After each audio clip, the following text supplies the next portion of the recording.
चलिए आज हम लोग पढ़ने वाले हैं मुगल का सबसे बड़ा और सबसे प्रतापी राजा अकबर के बारे में पढ़ने वाले हैं। अकबर क्या थे और हमारे देश में क्या क्या किए हैं, इसकी व्याख्या हम आपको बताने वाले हैं। ठीक ना, सारे लोग ध्यान से पढ़िए। अकबर की कहानी, अकबर ने क्या क्या किया था और क्या क्या हमारे देश में लागू किया था। ठीक है, सबसे पहले छोटी सी कहानी हम बता रहे हैं, मुगल की कहानी हम बता रहे हैं। ठीक है, ये तो सभी लोग जानते हैं सर जी कि मुगल की संस्थापक बाबर था। मुगल की स्थापना देश में किसने किया? बाबर ने किया। ठीक ना, बाबर के सर जी उत्तराधिकारी बने हुमायूं, और हुमायूं के लड़का कौन बना? अकबर।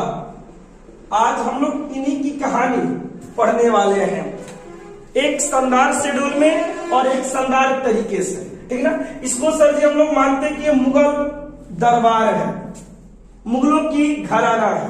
जैसे अकबर की कहानी शुरू हुई तो आगरा की किला से, आगरा की किला है, इसको थोड़ा सा मान के चलना है कि हमने आपके सामने क्या बनाया है? आगरा की किला बनाया है। ठीक ना, अब देखते हैं सर जी अकबर ये कैसे हमारे देश का शासक बना और सबसे बड़ा बादशाह भी बना मुगलों की। सबसे पहले सर जी हुमायूं के द्वारा उत्पन्न ये बच्चा, ठीक ना, एक बार जब शेरशाह से हारने के बाद हुमायूं भारत छोड़कर जाने वाला था। ठीक ना, फिर से सभी जो शेरशाह सूरी था ना, एक सबसे बड़ा जाबाज भारतीय सम्राट था। उसने किसको हराया? हुमायूं को हराया। जब हुमायूं भारत छोड़कर जा रहा था ना, तो सर जी अमरकोट के राजा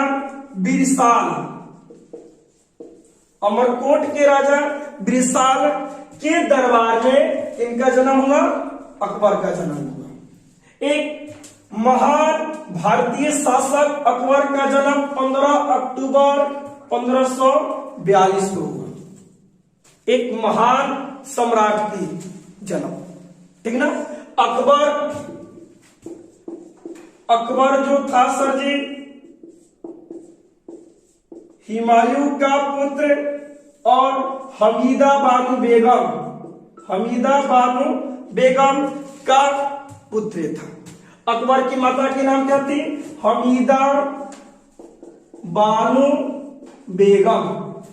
ठीक ना, ये दोनों हुमायूं और हमीदा बानो बेगम अकबर को छोड़कर राजा बिरसाल की दरबार में, अमरकोट में छोड़कर हमारे देश से बाहर चले गए, अब कहानी शुरुआत होती है किसकी? सम्राट अकबर की। अकबर को सर जी पाला और अपने लायक एक शासक बनाया जिसका नाम था सर जी बैरम खां अकबर का संरक्षक था, जो बचपन से अकबर को पाला और बड़ा किया। बैरम खां ने अपनी सारी ज्ञान, लड़ाई विधि किसको सिखाया? अकबर को सिखाया। अकबर एक छोटे से उम्र से ही एक साहसी बालक निकला। ठीक ना, ध्यान से सुनिएगा और तरीके से पढ़िए। मुगलों की सबसे एक सॉलिड और एक सबसे खतरनाक शासक की हम लोग बात करने जा रहे हैं। वो शासक है कौन? अकबर। ठीक ना, अब देखते हैं अकबर को किसने लाला पाला? बैरम खान ने इसको इस लायक बनाया कि हिंदुस्तान की गद्दी संभाल सके। ठीक ना, अब देखिए अकबर ने सर जी जब गद्दी पर बैठा, बहुत छोटे उम्र में 13 साल की उम्र में अकबर हिंदुस्तान का राजा बना।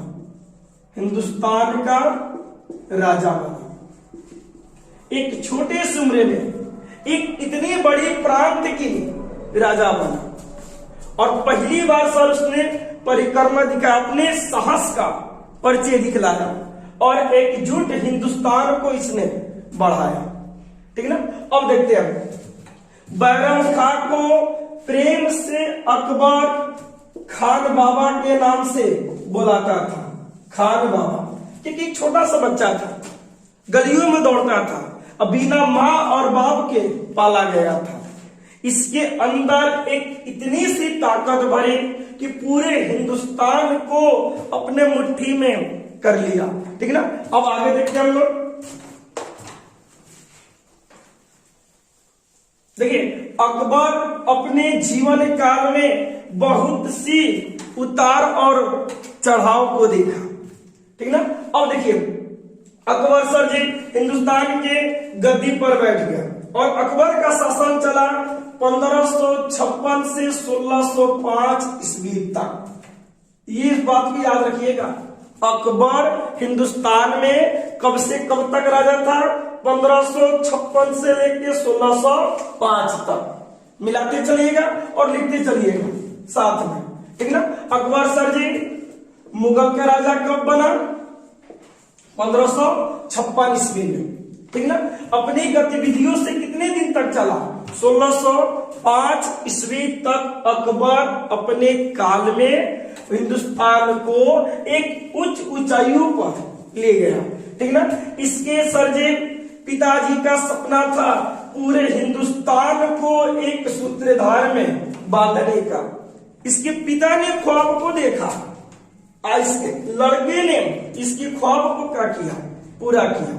मुगलों में एक ऐसा राजा बना जिसने अपनी शक्तियों का परचम लहराया।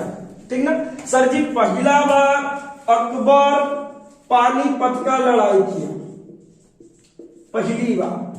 और पानीपत की लड़ाई में सर इसे हेमू नामक राजा का सामना हुआ।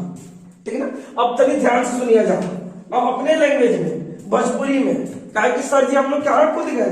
अब लड़ाई के मैदान में कूद गए। ठीक ना।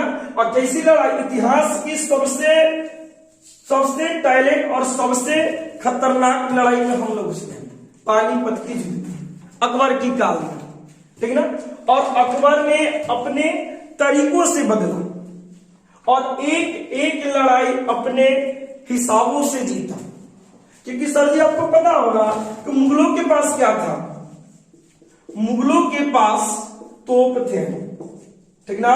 ध्यान से देखिए जब बोला, जहां तोप और जहां तलवार काम आई, कभी काम न आए। एक तो सबसे लेके क्या चली रसम तो आगे की ओर किया और हिंदुस्तान को एक ऊंच लेवल पर लेकर गया। अब बात करते सर जी, अकबर अपने दरबार को सजाया किसने? ठीक ना। लेकिन बहुत साहसी था, लेकिन ससुरा बड़ी तेज था, बहुत तेज था। बैरम खां की औरत से भी ब्याह किया था, ब्याह करने में सबसे आगे था। हिंदुस्तान का एक ऐसा भी कि हम लोग पूर्वज है। ठीक ना।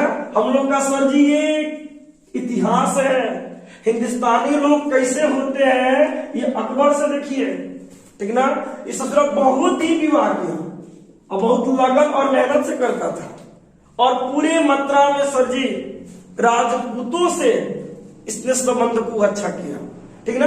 इसके इतिहास में सबसे बड़ी सर जी जोधा बेगम, जोधा से विवाह किया और हिंदुस्तान में राजपूतों के साथ अच्छा संबंध किया और हिंदुस्तान की सीमा बहुत ही आगे की ओर बढ़ाया।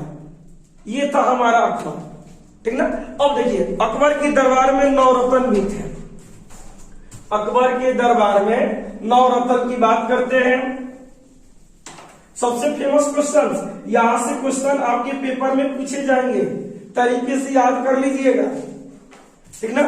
अकबर के 9 रत्न। अकबर, देखिए ये बना अकबर,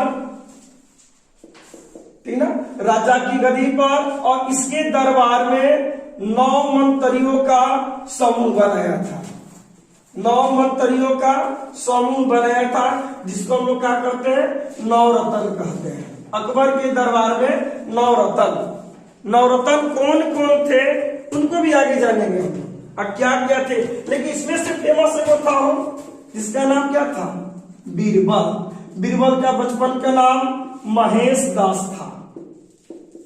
इस बात को भी याद रखिएगा, बीरबल के बचपन का नाम महेश दास था, ठीक ना। महेश दास अपने पूरे जीवन में अकबर का सबसे वफादार बनकर रहा और अकबर को एक उच्च स्थान तक लेकर चला गया, एक संपूर्ण हाजिर जवाबी भी कहलाया। अकबर देखिए, जब जब राजा के मन न लगे ना तो राजा की तरफ पहुंच जाता रहा अकबर के पास। क्या है कि देखा जा बाबू रे एक ढेर बीबी रही, आए को जानते बड़ा ससुरा बीबी जितना रही सन उतने तरह भी क्या बढ़ी, समस्या बढ़ी और ज्यादा मात्रा में तो क्या रहा दुखी रहा, आई तो ज्यादा विवाह के रहा तो ज्यादा समस्या झेला तो किया, तो इनका खुश के करते रहे। बीरबल एक इनको अच्छे अच्छे अंदाज में चुटकुले सुनाकर और अच्छे अच्छे तरीकों से इनको सवाल और जवाब देकर, ये बीरबल अकबर के बहुत ही करीबी थे, ठीक ना। एक था बाबू संगीत सम्राट तानसेन, संगीत सम्राट तानसेन ग्वालियर में इनका जन्म हुआ था, ठीक ना। सर बहुत सारे पुस्तकें लिखती है, जब तानसेन गाता था तो गिलास जो होते थे कांच के ना वो टूट जाते थे, इसकी राग में इतनी बड़ी ताकत थी।